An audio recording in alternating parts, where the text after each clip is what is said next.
통해서 하나님의 약속이 어떻게 이루어지고 또 그 약속이 어떻게 성취되는지에 대해서 살펴보게 될 것입니다. 오늘 우리가 읽은 말씀은 출애굽기의 서론이라고 할 수 있겠죠. 그리고 이 출애굽기는 창세기에서부터 계속해서 이어지는 부분임을 알려주기 위해서 그 시작도 야곱의 이야기로 시작하고 있다라는 것이죠.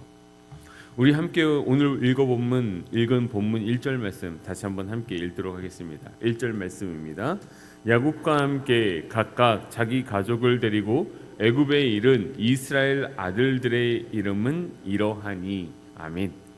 출애굽기는 먼저 애굽으로 내려간 야곱의 아들들의 이름을 언급하면서 시작을 합니다. 이는 창세기 후반에서 야곱과 그의 가족들이 흉년을 피해 애굽으로 내려갔습니다. 물론 이는 애굽의 총리가 된 요셉에 의해서 이 모든 일들이 이루어지긴 했습니다. 하지만 실제로 이 일을 이루신 분은 누구십니까? 바로 하나님이라는 것이죠. 왜냐하면 하나님께서는 아브라함에게 이미 아브라함의 자손들을 향하여 앞으로 당하게 될 일들에 대해서 이야기했기 때문입니다. 이렇게 하나님의 신실하신 계획하에 하나님의 때가 되어 아브라함의 후손인 야곱과 그의 아들들은 흉년과 기근이라는 상황에 맞닥뜨려 애굽으로 내려가게 되었습니다. 그리고 애굽에 내려간 야곱의 아들들 이름이 2절에서 4절에 연속적으로 이어져서 나오고 있습니다.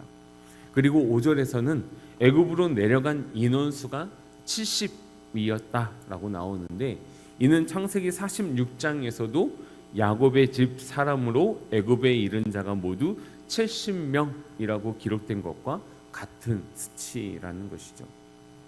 처음에 애굽에서 시작하는 야곱의 가족의 수는 70이었지만 하나님께서는 아브라함과 약속하신 바를 잊지 않으시고 그 가족들에게 은혜를 베푸사 세대가 거듭하면 거듭할수록 이스라엘을 강하고 번성하게 하셨습니다.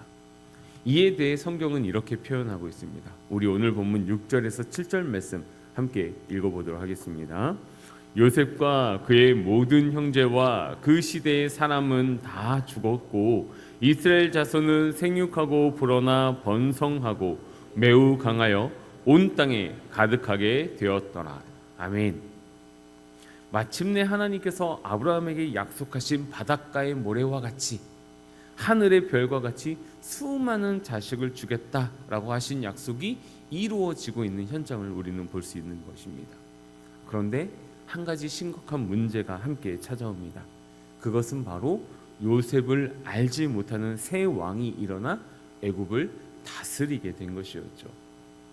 애굽에 있어서 요셉은 어떠한 존재였을까요? 그는 아마도 그 애굽의 역사 속에서 가장 위대한 인물 중에 한 사람이었을 것입니다. 왜냐하면 애굽 역시도 엄청난 흉년과 기근 앞에서 요셉이라는 한 사람이 없었다면 무너지고 말았을 것입니다. 하지만 요셉으로 인해서 애굽은 그 흉년을 잘 이겨낼 수 있었고, 그 흉년을 잘 이겨냄으로 말미암아 땅과 사람 그리고 풍부한 자원과 물자를 가지고 시대의 강국이 될 수 있었기 때문입니다. 창세기 말씀에 보면 처음에 사람들이 곡식을 살 때에는 돈으로 샀습니다. 그러자 돈이 떨어지자 가축으로 곡식을 구매하기 시작합니다. 그리고 이 가축도 떨어지기 시작하자 나중에는 그들 자신이 가지고 있는 땅과 그들 스스로 바로 왕의 종이 되겠다라고 작정을 하면서까지 곡식을 구매했기 때문입니다. 이러한 일로 말미암아 애굽은 흉년을 잘 이겨낼 수 있었을 뿐만 아니라 그 이후로 강대국으로 더욱더 거듭날 수 있었을 것입니다. 이러한 일을 이루고 역사를 이룬 요셉을 알지 못하는 새 왕이 일어나 애굽을 다스리게 된 것이죠.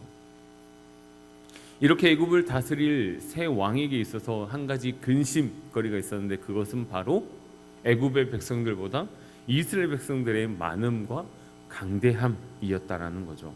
오늘 본문 9절에서 10절 말씀 함께 읽어보도록 하겠습니다. 그가 백성에게 이르되 이 백성 이스라엘 자손이 우리보다 많고 강하도다. 자, 우리가 그들에게 대하여 지혜롭게 하자. 두렵건대 그들이 더 많게 되면 전쟁이 일어날 때에 우리 대적과 합하여 우리와 싸우고 이 땅에서 나갈까 하노라 하고. 아멘. 요셉을 알지 못하는 새 애굽의 왕에게 있어서 수가 많고 강한 이스라엘 백성들은 두려움의 대상이었다라는 것이죠. 세상이 바라보는 우리의 시선도 마찬가지입니다. 우리는 세상에 있어서 두려움의 대상입니다. 애굽 왕에게 있어서 이스라엘 백성들이 두려움의 대상이 되었던 이유는 언제 어떻게 그들의 나라 안에서 전쟁을 일으킬지 모르는 불안 요소였기 때문입니다. 그래서 애굽 왕이 생각한 방법이 이스라엘 백성들이 다른 생각을 갖지 못하도록 매우 힘들고 어려운 노력을 하게 하는 것이었습니다. 바로 국고성 비돔과 라암셋을 건축하게 하는 것이었죠. 여기서 국고성이라는 말은 식량이나 전쟁 도구 등을 보관하는 성을 뜻합니다. 그렇다면 애굽 왕은 왜 이스라엘 백성들로 하여금 많은 일들 중에 국고성을 건설하게 했을까요? 그것은 바로 지금 애굽의 왕 바로가 있는 곳과 이스라엘 백성들이 머무르고 있는 고센 땅이라는 지역에 대해서 살펴볼 필요가 있는데, 이 지역은 나일강 하류에 있어서 자주 물이 범람하면서 매우 비옥하고 그 다음에 푸른 목초지가 있는 아주 좋은 곳이기도 했지만, 다른 한편으로는 다른 나라와 마주하고 있는 국경 지역이기도 했기 때문입니다.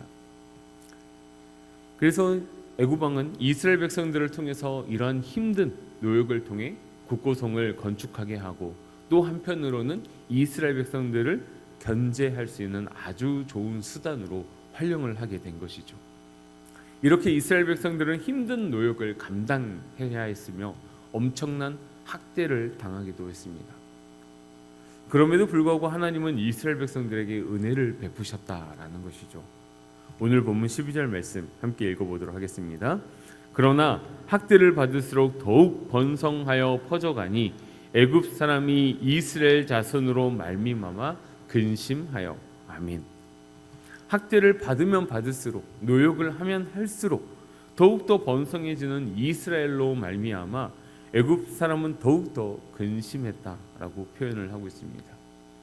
그래서 결국 여기서 그는 애굽 왕이죠. 애굽 왕은 이스라엘 백성들에게 더욱더 일을 엄하게 시키며 이스라엘 백성들의 생활을 괴롭게 합니다.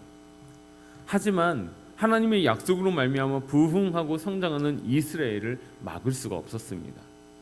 이 또한 하나님의 놀라운 계획하심이고 하나님의 준비하심이라는 것이죠. 처음에 하나님께서 아브라함에게 약속하신 자손에 대한 약속은 이루어지지 않은 것처럼 보입니다.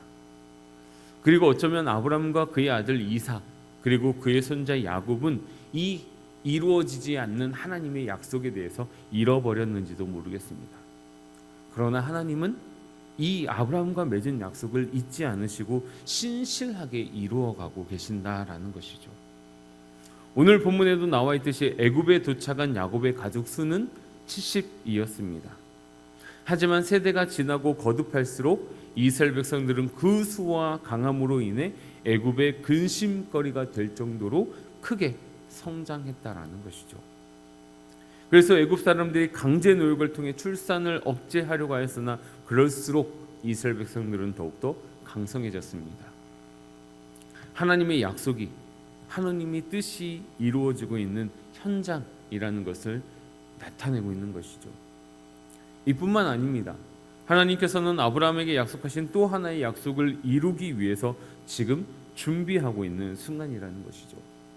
그렇다면 하나님께서 아브라함하고 맺은 또 하나의 약속은 무엇입니까? 그것은 바로 너희의 자녀들이 애굽으로 내려갔다가 때가 되면 다시 약속의 땅, 내가 너에게 주겠다 약속한 그 가나안 땅으로 다시 돌아오게 될 것이라는 땅에 대한 약속이라는 것이죠. 처음 야곱과 그의 아들들이 애굽의 고센 땅으로 이주했을 때 바로 왕에게 했던 말이 뭡니까? 우리가 이곳에 정착하기 위해서 왔습니다 라고 이야기하지 않고 거류하기 위해서, 잠깐 머무르기 위해서 왔습니다 라고 바로 왕에게 이야기합니다. 고센 땅은 잠깐 머무르는 곳이지 영원히 정착할 곳이 아닙니다. 하지만 이 세대가 지나고 또 새로운 세대가 들어서면서 어느 순간부터 고센은 떠나야 할 곳이 아니라 머무르는 것으로 자연스럽게 인식이 되었는지도 모르겠습니다. 하지만 분명 그것이 아무리 비옥하고 목초지가 훌륭하게 자리 잡아서 그들의 가축을 키우기에 매우 좋은 최적의 환경을 가지고 있는 곳이라고 할지라도 그곳은 그들의 정착지가 아니라는 것이죠. 어쩌면 안주함, 어쩌면 안락함에 빠져버린 이스라엘 백성들에게 하나님께서는 요셉을 알지 못하는 그 애굽의 왕을 통하여서 위기 의식을 갖게 하시고 마침내 하나님의 때가 되어 약속의 땅으로 이끌어내시는 하나님의 역사가 하나하나 순차적으로 이루어지고 있는 순간이라고 할 수 있는 것이죠. 사랑하는 영가족 여러분, 하나님은 신실하시고 우리에게 말씀하시고 약속하신 바를 반드시 이루시는 분이심을 믿으시기 바랍니다. 우리가 하나님을 온전히 믿지 못하고 의심하는 이유는 무엇입니까? 내 생각, 내 뜻, 내 시간과 다르기 때문이죠. 하나님은 우리의 시간표대로 일하시고 역사하시는 분이 아니십니다. 반대로 하나님의 시간 속에서 하나님의 뜻 안에서 모든 것들이 이루어지고 완성되어지고 성취되어진다는 것이죠. 비록 내 생각과 내 뜻과 내 시간과 다르다고 해서 의심하고 원망하고 불평하는 삶이 아니라 하나님의 시간표에 순종하며 하나님의 뜻에 내 뜻을 맞추며 하나님의 시간을 기대하고 기다려서 놀라운 하나님의 역사를 경험하고 체험하는 귀하고 복된 삶이 되시기를 소망합니다. 오늘도 우리의 발걸음을 인도하실 신실하신 하나님을 신뢰하며 동행하는 우리 영가족들의 삶이 되시기를 소망합니다.